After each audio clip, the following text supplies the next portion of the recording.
Video 5 of my Revelation summary. We left off at the 8th beast, and this chart here, actually we haven't been over. And also it has, let's just zoom in a little bit and start right here. We'll just scroll down this. It has a section here, those not worthy, and that's worth looking at. I'll just scan over it and you can check it out later.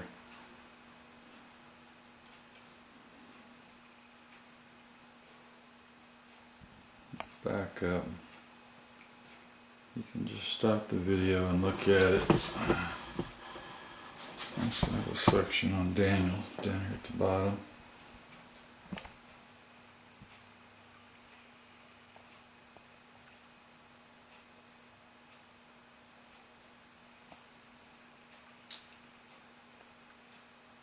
Okay. Now I went over Daniel pretty good.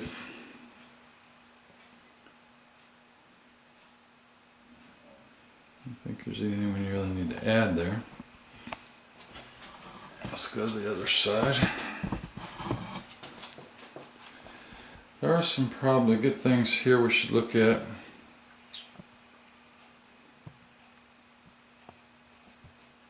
Okay, because this kind of lays it out in Revelation verse by verse. But the one thing that's some people kind of mistake is this key of the bottomless pit. This personification calling the angel him or he. And then it says he opened the bottomless pit, and then it says he, referring to the king in verse 9:11. Well, in 9:11 it's talking about the angel of the bottomless pit. It's talking about King Abaddon or Apollyon. It's not talking about the fifth angel. This is the angel of the bottomless pit. The he or him angel in the first part of 9 is actually the fifth angel. And the key is given to him, meaning the angel, by Christ. More than likely, Christ is the one with the keys, it says in other verses. So, and then he opened the bottomless pit, meaning the fifth angel opened the bottomless pit. Supposedly let this angel out, which is Abaddon Apollyon, which is the destroyer, or Satan, the dragon. So this is where Satan comes out of the bottomless pit, and then chapter 20 is where he goes back into the pit. But somewhere he had to come out. This is where it comes out. And this that the angel is over, I've covered that in the first 2 videos. We're talking about helicopters there. They had over them a king. So in 9:4 through 10, the king, Abaddon, or the Satan, was commanding them for 5 months. And during this period is actually where they're attacking the 2 witnesses over in 11:7. Now, this will all come together as we go through. In 9:20, it talks about demons or devils, which are spirits of demons or devils, and also connects to 16:14. In 11:7, here we got the beast from the bottomless pit conquers the 2 witnesses in war. So, same connection. And then the war is just described over there in 8:7 through chapter 9, through 9:20 approximately. So, in 11:7, that connects to 13:7. I guess this looks good, but I'm going to move it over slightly.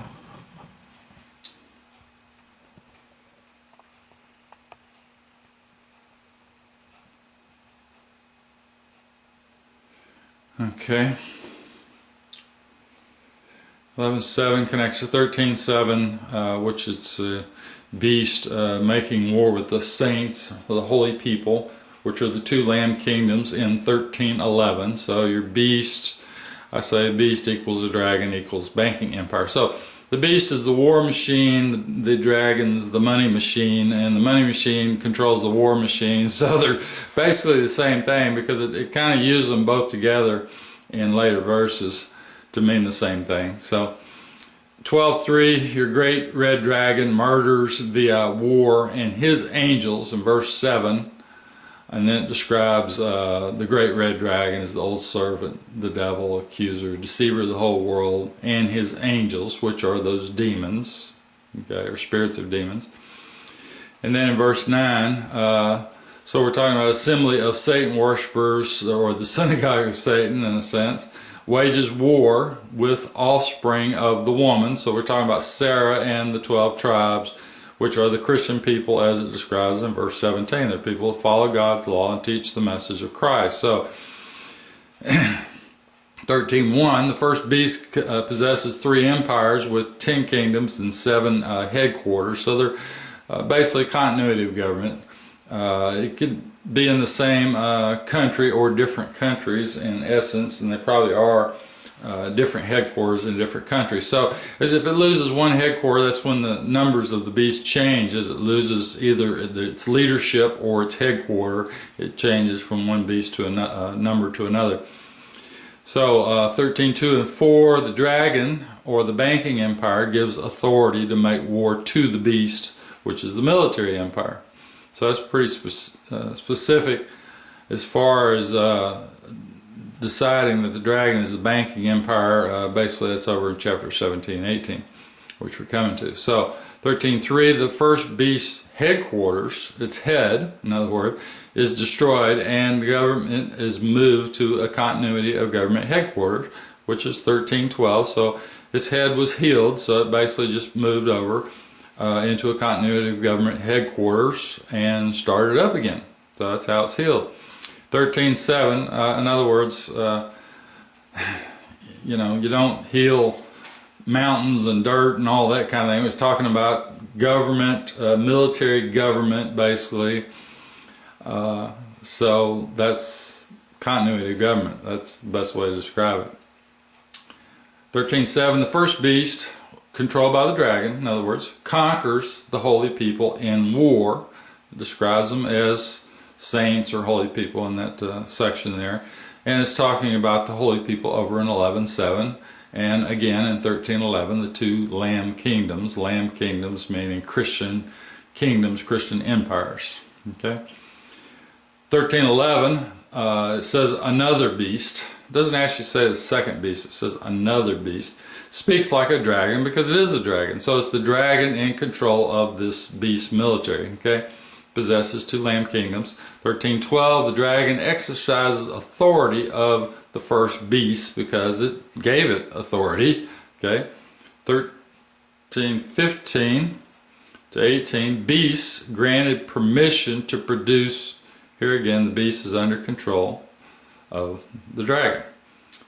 To produce an image encoded with the number 666, which is a personal identity code. It could be laser etched on the hand or forehead, an invisible laser barcode, for example. We have those. But at any rate, it's based on that.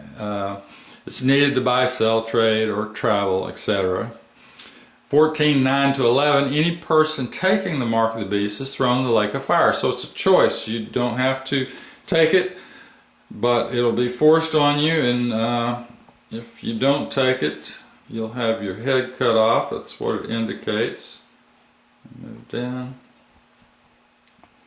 Either way, some people will try to reason, well, you know, God wouldn't want me to be killed just over something like this, but yes, that's exactly what he expects, that you will not take it because it tells you that you can't take it. And every Christian should know that. 16:2 to 10, we're talking about the vile judgments which are on those with the mark of the beast and those who murder the saints. You have ulcers, water turned to blood, etc. 16:13, the dragon, the beast, and the false prophets send frogs or spirits of demons. So here again we're talking about these people, the synagogue of Satan and so forth, which go out to muster the kings of the whole world to war against Christ and his army. So that's 16:16 and 19:19 are your cross references. So, you know, what kind of people do that? They are not thinking clearly. 16:19, the great city of the dragon split into 3 parts. That's Babylon the Great, which is where mystery Babylon is being controlled from. So it's a mystery to everyone how the international banking cabal works exactly, and how it exercises control over all the empires and their military, and how it profits from wars it starts and all that is a mystery to most people. They don't know how it all works and how it operates in multiple countries and controls basically the whole world, which is what it's talking about, world government, and it's all under the banking, international banking is how it's going to be brought into effect. So they're the ones in control.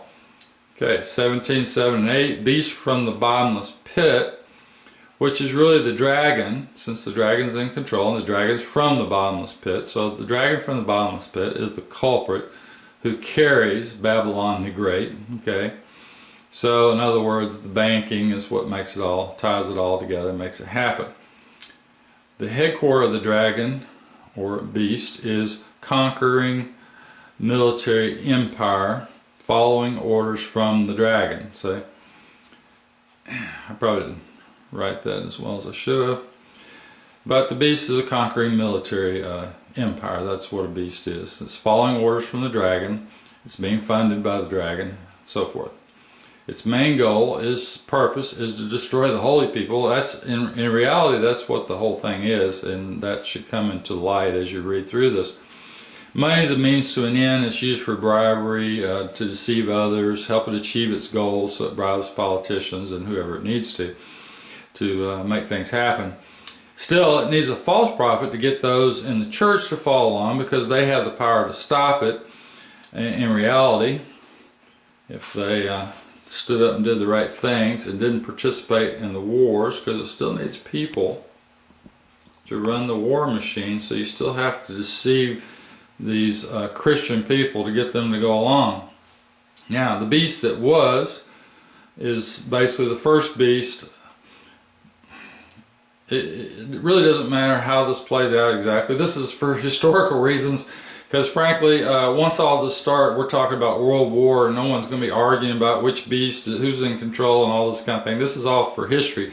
What's important is that you're in the book of life, and that you are found worthy and that kind of thing. All this rest of the stuff is not worth arguing about. It's things that you'll see work out if you're alive, and it's for historical reasons to look back and look at these prophecies, and then you'll realize that they all came true just exactly as they were drawn out, even if we don't understand them exactly. Okay, so I'm saying it's probably the first beast that's nuked in 8:7, which is also refers to at 13:3 and 12, had its headquarters destroyed. In other words, its head was wounded, okay, but healed through relocation to this continuity of government center. So that's how the war started.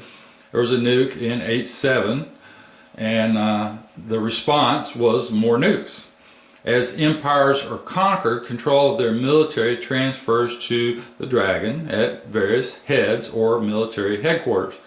The beast number increases as that happens. So all beasts are controlled by the banking cabal, and the paradox is that they were from the beginning. All these wars were contrived to kill as many on earth as possible for population reduction.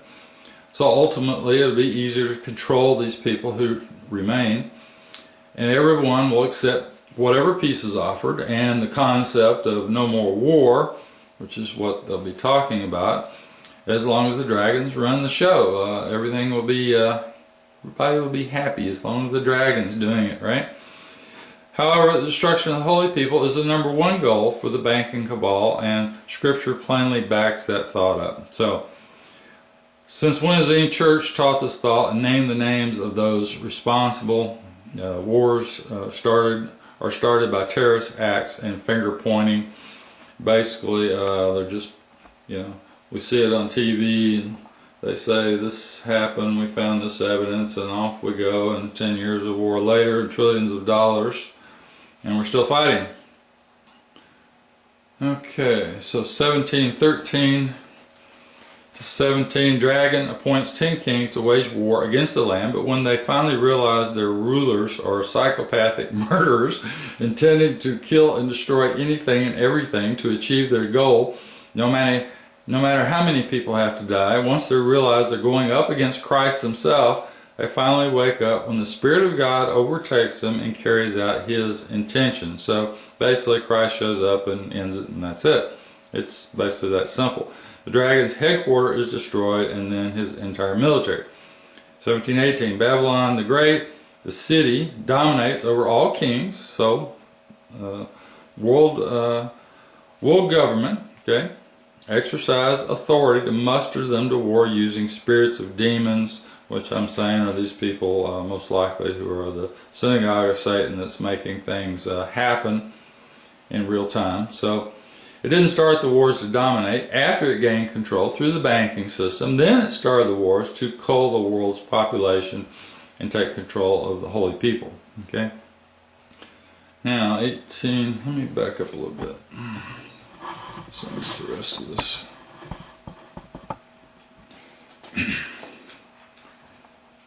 So we're at 18:2.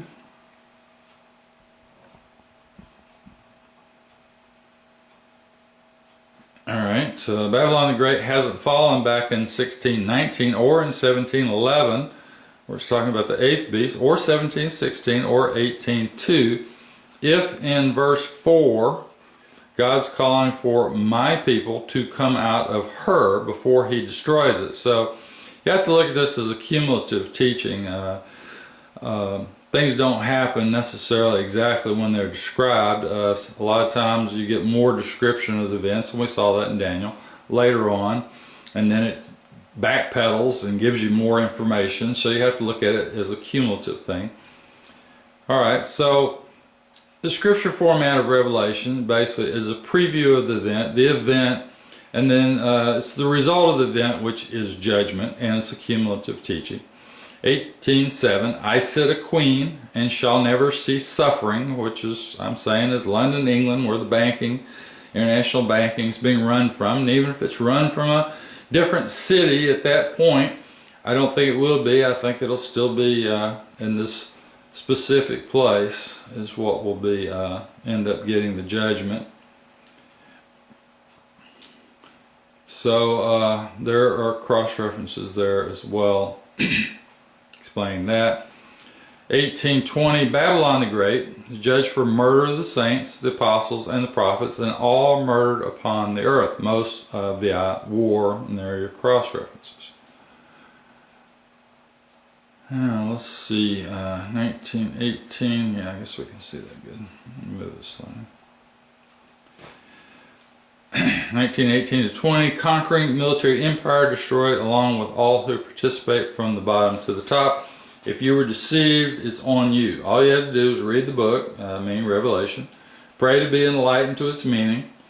The false prophet is the establishment churches and their pastors, deacons, teachers, their president, which is usually the pastor, their board members, financial representative, legal advisor, and all involved are complicit in fraud to deceive the churchgoers to be apathetic to national and world events, even when Christians were clearly the target of murder and genocide. So we're being destroyed, and churches basically let us go along and fight these wars and all this, even when they can clearly see that the war is against us, and we're also involved in it. So it's a little bit hypocritical just to ignore that whole thing and act like, well, we got to support our military and we got to support the wars or whatever the government says we got to support, when in fact we're killing ourselves, going into debt that can't be paid, which will eventually destroy our country. So they should be learning this and pointing out these things, that we can't be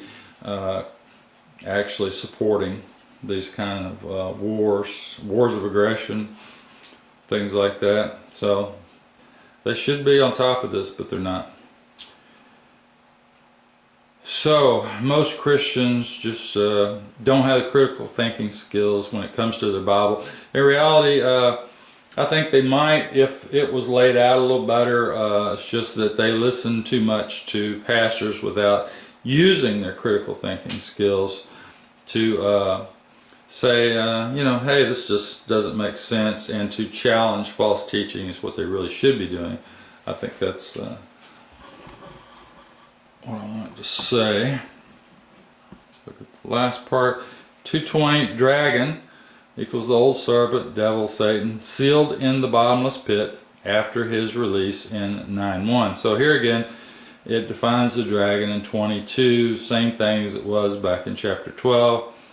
He came out of the pit, and basically 9/11, I guess is what I should say.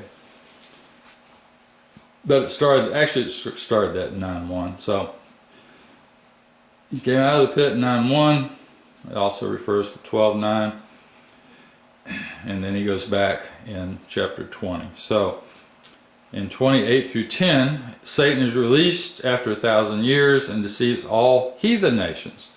It's Gog and the land of Magog, so the Gog people in the land of Magog, musters them to war against the holy people again, but they are immediately destroyed by fire before they can do any harm. So their military coalition is not called a beast at that point because it never conquered anything. It didn't need a false prophet to help it in its deceit of the Gog people because it wasn't trying to deceive any holy people. So you need a false prophet when you're trying to deceive holy people, but it wasn't doing that. So it doesn't need either one of those. So it was the last desperate attempt to finish what it started in Genesis 3:15. All spirits of demons are now in the lake of fire and holy reign throughout eternity, which is the whole idea of Revelation and what happens. Let's go to the next chart.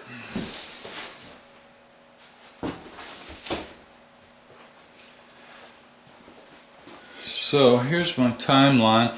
Also have a good one on the idea of judgment. Maybe if we have time we'll go over that one, and I'll scan that one in. Let's look I guess let's see how we want to do this. Maybe we could look at the whole thing here. It's really these three kind of fit together.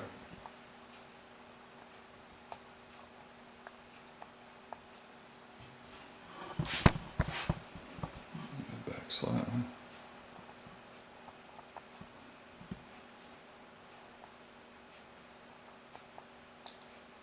Probably as good as I can get it right there. So the thing about the seals, the trumpets, and the vials, there was a connection here. A lot of people looked at this, but I think the seals are basically a preview of the event, kind of a summary of the wars. The trumpets are basically the main wars, and then the vials are the war on what we would call the Beast Kingdom, the Babylon the Great, that kind of thing. So their judgment for Babylon the Great City, which is pretty clear. It's just not clear all the wars here in the trumpets, who that's for, and that's I'm connecting that to chapter 11 to the two witnesses. So first is the judgment on the house of God. So the first wars are war against the two witnesses, or the holy people, and then basically you have these 3.5 years where they rule over the holy people, and then you have judgment on Babylon the Great. So it's really laid out the same way. So basically, I'm going to go over some of the stuff I wrote down here. So I finished the last video with the thought that we're on a timeline here based in these two astronomical dates that I mentioned in chapter 12. And I'll have links to that in the description of all these videos. They'll have the links to these other videos so you can go and look up. There's a number of videos. I've probably seen 5 videos by different people who have looked into this prophecy, and they're all using basically the same program. It's called Stellarium. I had to go back and check that. So they look up this arrangement of stars, and that's how you verify the stars or apply to a specific date. Now, if you look at everything exactly like it says in chapter 12, that date, from what they say, only happens once every 7,000 years, and the last time it would have happened would have been 7,000 years ago, from 2017. So the whole thing there is that they're using this program Stellarium, which was, as far as I know, was developed by NASA. And it's a free program. Anybody can download it. But I feel better if we had a confirmation by someone, maybe with a PhD in astronomy or something, from somebody in the field at NASA or whatever. Whatever we can get is acceptable verification of the dates. We heard enough about these blood moons, how things happen around Jubilee years, the Shemitah and so forth, but nothing specifically tied to events in Revelation, except for these two specific dates. And these are dates that no pastor is talking about that I can see. If anyone knows about them, and they can email me and let me know that their church has been discussing all these dates. I haven't found anything. It's almost nothing on YouTube. Of course, you could look on the web. I just haven't found anything specific on it yet. Maybe someone will know about it, can bring me up to date, and I can put the links in my videos so people can go look at it. Or I'll do another video on it. Either way, Revelation chapter 12, I think, describes an attack on the 12 tribes by Satan. Specifically confirms that they're people who follow God's law and teach Christ. That makes them Christian people. I made the point that the 12 tribes were always expecting a Redeemer, and Paul argued that in Galatians 3:15. Back on my chart, the rock was Christ. Abraham was expecting a Redeemer. They witnessed what Christ did for them from Egypt on, out in the desert and so forth. So maybe there was only a remnant, but these are the ones who are blessed for following God's law and teaching the message of Christ to their brethren. So I'm saying that chapter 12 defines the two witnesses. It applies to chapter 11. Okay? I hope I said that right. Chapter 12 defines the people in chapter 11, in other words. So it's basically two empires, two land kingdoms of people who witness for Christ.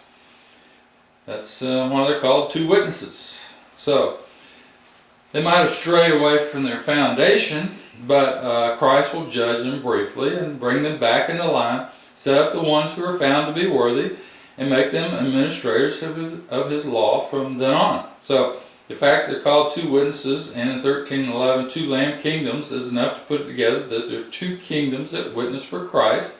But 13:7 also calls them the holy people and kindreds, which it also says in 11:9.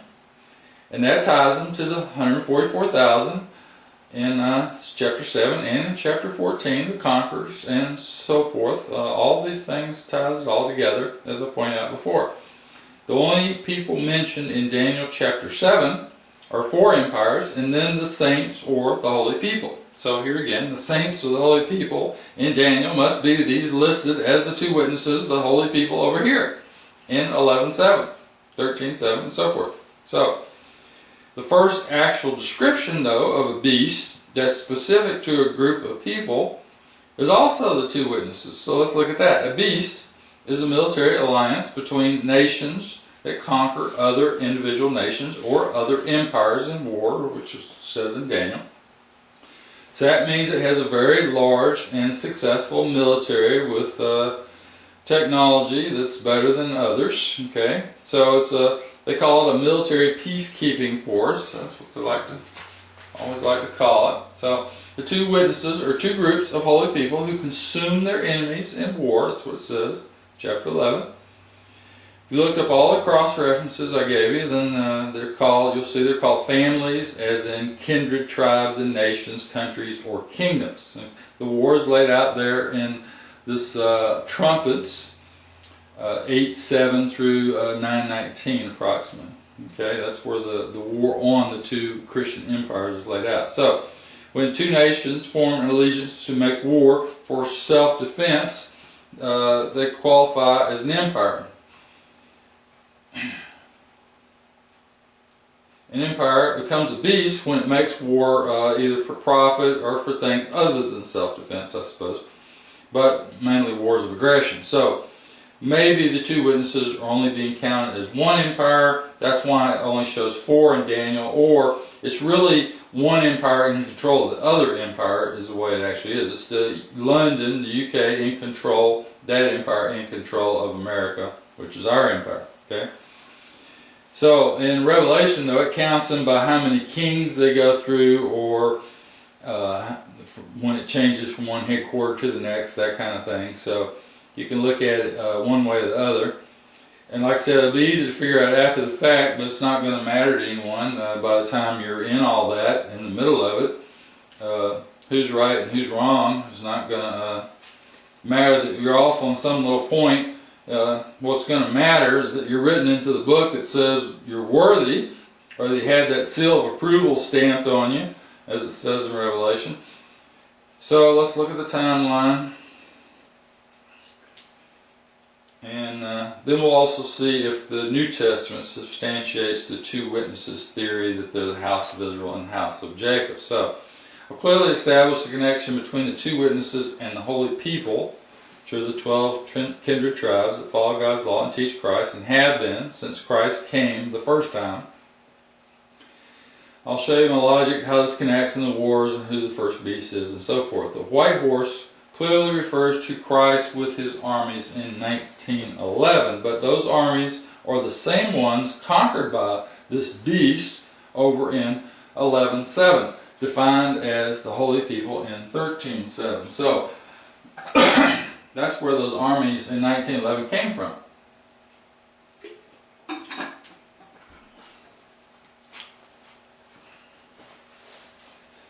So if you look at the first seal, the white horse goes out conquering and to conquer.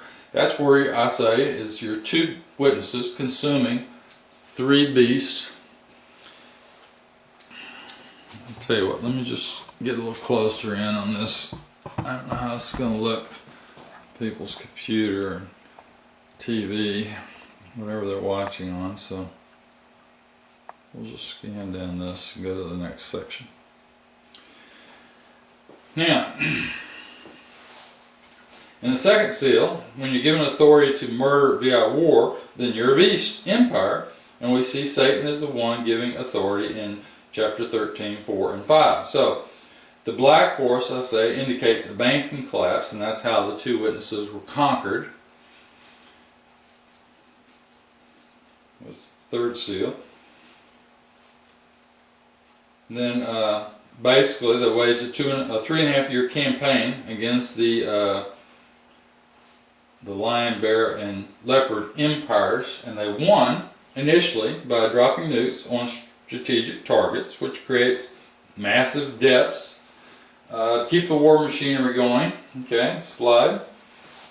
So when the international banking cabal ended their credit line of the two witnesses, then they couldn't continue. They were dead in the water, so to speak. So the bankers simply changed sides and started funding the other nations that they just conquered, which I would say are probably going to be like the BRICS nations.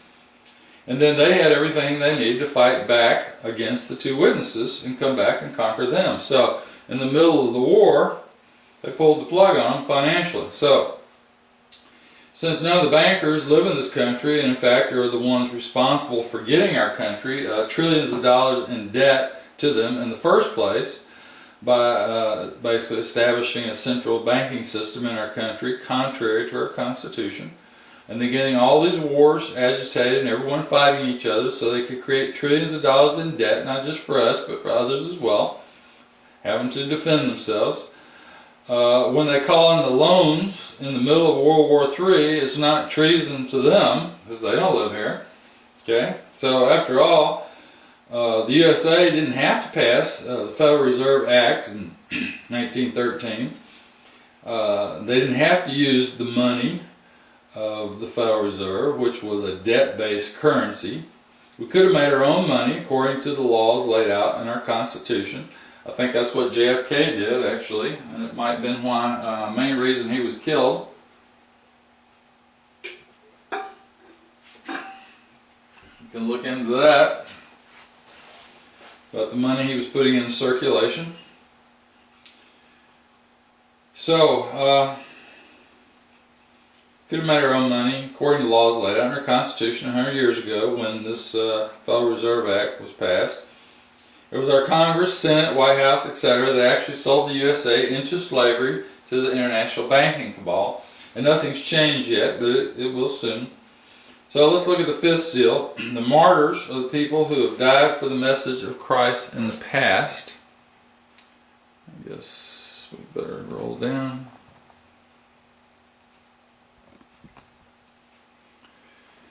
Alright, so at any rate, I said the livid or pale horse in 6:7 was given authority over a quarter of the earth to murder via war, with soldiers causing famine, disease, nukes, so forth when needed. So, and the black horse was the banking collapse, but keep the oil fields producing and the liquor flowing, which means keep the military machine going and the troops happy. So the brethren of the martyrs to be murdered as they were. So judgment is delayed till then. Well, the brethren of the martyrs it's talking about were the 12 tribes from way back, which were murdered. So the brethren of those people would also be the 12 tribes, which is why the 12 tribes are mentioned predominantly in Revelation, because it's about them. So it's the same group of people. The context is these kingdom priests back in chapter 5:10, the 12 kindred tribes, as I pointed out earlier. So the brethren of the martyrs, fellow servants, which it says in the King James, are about to be murdered in war. Okay? First, the house of God is judged for electing criminals, basically, into government repeatedly over the last 100 years straight, and causing the destruction of our country. Then Babylon the Great is destroyed by the 10 kings in 1716. In the same time frame, all armies who came to war against the Lamb are destroyed. And by Lamb, he means the Lamb people. Okay? They listened to Satan and thought attacking the holy people was a good idea. So they're listening to frogs or spirits of demons. So, really, if you want to place the blame where it belongs properly, though, the blame rests with the holy people themselves. As long as they were following God's law as a nation, no one could ever hope to defeat them. He had to destroy them from within, debase their morals through laws that gave government protection to everything immoral, and then find a way to get the churches to teach the people that they must follow the laws the government passes, even if they're against everything Christ teaches. Okay, so that's how you debase them. Well, we're there, and here's what comes next. The sixth seal is stars fall. So it says a great earthquake hits, sun becomes black, moon like blood. So people think blood moon, that could be, but when a nuke falls, the first thing that happens is you have a big hailstorm, and of course a nuke falling on a city, you have the blood of the people going up, getting mixed with the hail that's coming back down. So that's what happens when you have a nuke. A lot of people don't know that, but the sky rolls up like a scroll. You can understand that every mountain and island removed from their place in 1617, and actually those are military headquarters, is what I'm saying. We're not necessarily talking about all the mountains around the earth falling and being removed from their place. We're talking about the military headquarters, government headquarters, which are being targeted by the nukes, is what we're talking about. Kings, nobles, generals, wealthy and mighty, all without the mark of God, hide from judgment coming on the earth, because they're the ones that are responsible, basically the richest of the rich. So, seventh seal takes us to the first trumpet, which defines hail mixed with blood and fire at the same time. And then, like I said, there could be other things that have this effect besides a nuke, but watch the videos linked on Zechariah chapter 5.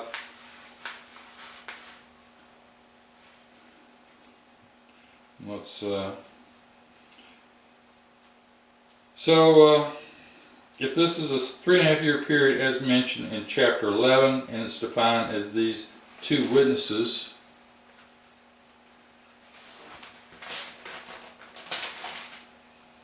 the armies of these two Christian empires, insomuch as the people in them are modern day Christian Israelites, then I would say the two witnesses are the first beast that we can identify definitively in the text. That's the first description in Revelation of a beast, is actually the two witnesses. So we see this beast consuming their enemies in war, which are the lamb, the lion, beast, and lion leopard empires listed in 13:2. Then chapter 12 defines who these people are.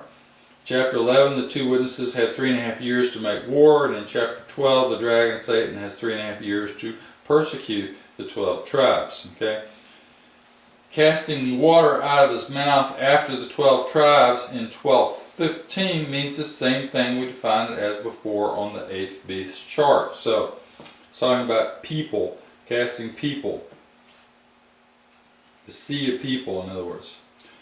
And they're people of different nations speaking different languages. So only these are the armies of the, I'll just call them the LBL empires, okay, recently conquered by the 2 witnesses. The dragon took control of them, and since it said it already possessed the 2 land kingdoms, which it actually does right now, it simply called its loans in on the 2 witnesses. It collapsed the monetary system, ended the petrodollar, and being a fiat currency, the dollar lost virtually 100% of its value overnight. Then once the war machinery of the 2 witnesses came to a halt, and the food and fuel ran out, it simply switched sides, supported the LBL empires, gave the food and the fuel to them, propped up their banking system, which I'm saying is probably the BRICS. The dragon sent the water like a flood, so we think a flood of soldiers, okay, to invade the USA, the 2 land kingdoms. It says the earth helped the 12 tribes and swallowed them up, these armies or soldiers, okay, so there's numerous mentions of earthquakes, and maybe that has something to do with it, and maybe it's something else, but the dragon makes war with her children, the 12 tribes who follow God's law and teach Christ. So it's obvious which 2 empires these are. Now, let's move over to the 2 trumpets.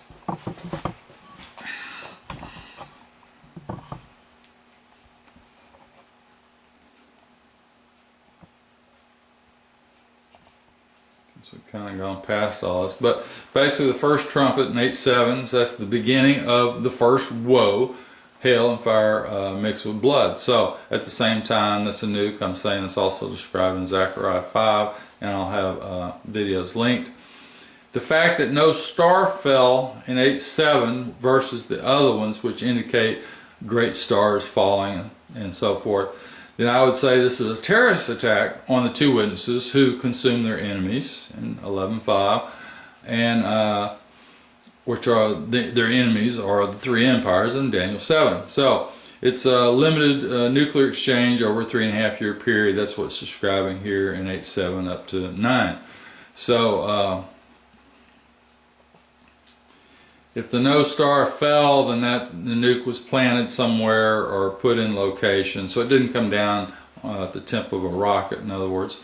The second trumpet actually says fiery mountain lands in the sea is what it sounds like. So really that sounds like a meteorite. A third of the fish die, a third of the sea becomes blood, a third of the ship's destroyed, which is in this area of the tsunami. You know, if the meteorite hits, you've got this great tidal wave. I don't think you'd call that a tsunami. You'd actually probably call that a tidal wave at that point. If it does that much damage, I would say it's probably a meteorite. It's what makes sense. And then after that, your great star fell named Wormwood, and by the way, Wormwood is Chernobyl in Russian, and it embittered a third of the water in springs and rivers, so that many people died from drinking it. So it's either radioactive or chemically poisoned water, whichever way it turns out, it'll make sense at the time. Your fourth trumpet, third of the sun, moon, and stars darkened, so we got more nukes falling, and the result of that, smoke and debris thrown up in the sky from nukes, which block much of the light from the sun, moon, or stars. So the fifth trumpet, star falls, sun and sky darken from the smoke. So same thing. Now at this point, it's where you got Abaddon released from the bottomless pit, and then he personally directs the beast military to attack those without the mark of God for 5 months, and this is the approximate time where the 2 witnesses are destroyed by the beast.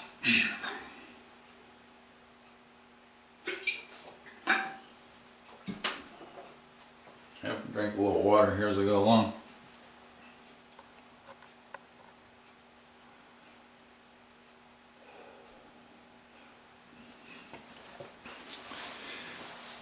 So the odd thing is that these, without the mark of God, I believe, is actually the people within this country that's being attacked that don't have the mark. So I would say that's, if it's America being attacked, which is the way I'm teaching it, then that would be people within your country who weren't found worthy, didn't get this mark of God put on them. They're the ones that are being attacked. The other ones, like it says in chapter 12, says the people it's talking about there escape to a retreat, whatever that means. So like I said, all will be makes sense historically after the fact. While it's happening, it's kind of a waste to discuss it before then.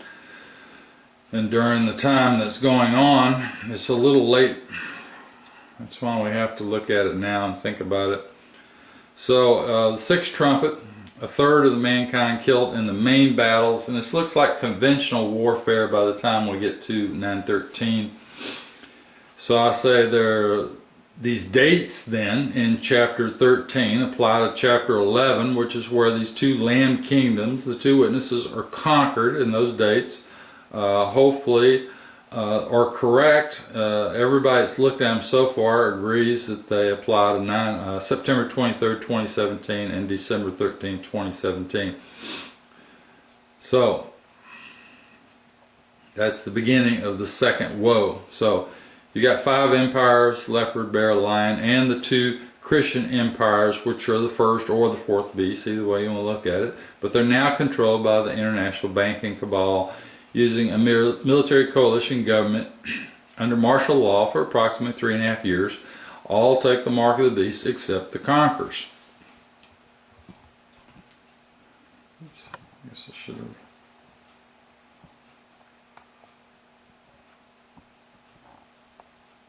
A little farther down there.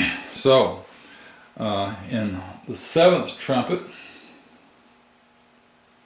you got judgment is announced on the destroyers of the earth. That's 11:18, and these include all who enable or profit from war, who deceive others to go along with it or fight in the wars, who took the mark of the beast, and so forth. That's in 14:9. And Babylon the Great, the city of London, is the headquarters of the banking cabal, and that's the beginning of the third woe and the 7 vial judgments. And the vial judgments are judgments on Babylon the Great. So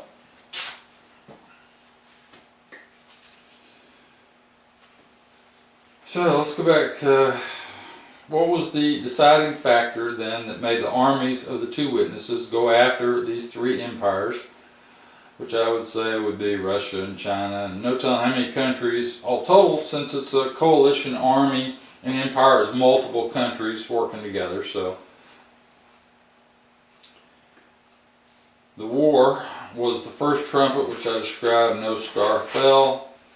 And then someone will be blamed, and then the fight's on. The military is going to do what it's told, because at this point to question the narrative that's handed to you would seem treasonous. And that's the problem with nukes, that demand a response within a very short period of time. So even if someone points out there was no incoming missile tracking, it's where the missile went off, the nuke went off, that will ensure nukes are launched as a response. So the war is contrived, the outcome's pre-planned. You have 10 kings expecting to inherit a kingdom that will probably represent 1/10 of the wealth of the whole world, or 1/10 of the landmass. And don't forget, these people take the orders from frogs, or spirits of the demons, as it says in 16:14. If you take orders from demons or devils, you don't think like most people do. So then we'll go to that part here next, the vials. Twice it said they refused to repent, even though they gnawed their tongues in pain. Look at 16:8 through 11. So they're committed to the murder of the saints. They're sick, but Christ has the cure. So the vials are judgment on those who make money by war with no concern for other people's lives. A description of the great city being destroyed wraps up chapter 16. So let's look at the vials.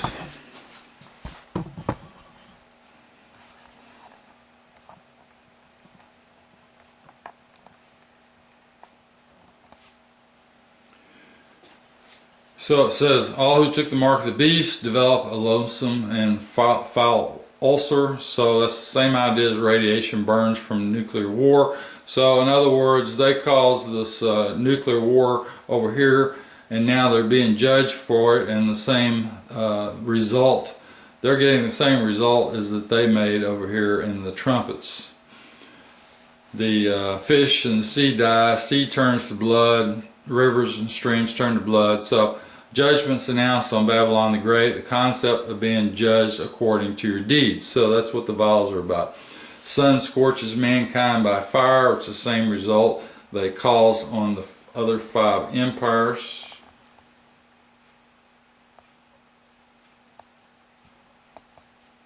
And then the 5th vial, beast kingdom becomes dark, same idea as we see in the trumpets. So the 6th vial says Euphrates dries up, river becomes a road, and then the frogs muster all kings to the war of Armageddon.